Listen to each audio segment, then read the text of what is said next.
দাঁড়াও, একটা গাড়িতে 3 জন লোক, তাও কারো আবার হেলমেট নাই। ঠিক আছে, 2000 টাকা জরিমানা দাও। 2000? হ্যাঁ, 2000 টাকা জরিমানা দাও, না হলে গাড়ির সিট নিয়ে চলে যাবো গা। সিট? আরে স্যার, আমি বড় বিপদে পড়েছি, আমাকে তাড়াতাড়ি যেতে হবে। কি কাজ? স্যার, আমার ঘর ভেঙে গেছে। আচ্ছা, এদেরকে কোনোভাবে ছেড়ে দেওয়া যাবে না। চলো, আমি তোমাদের সাথে যাব, দেখবো তোমাদের ঘর কি হয়েছে। চলেন। চলবে, সামনে আগা।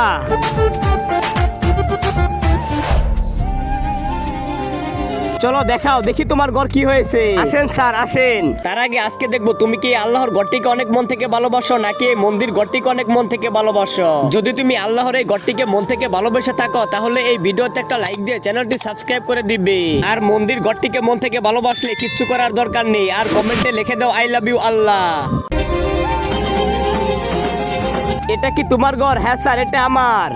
আরে ঘর কি হয়েছে? এটা তো অনেক সুন্দর আছে। আরে স্যার, ওই ঘর কিচ্ছু হয় না, এই ঘর ভেঙেছে। আব্বে সালা, এটা তো খেলনা ঘর। সালা, আমাকে বোকা বানা। দাঁড়া দাঁড়া।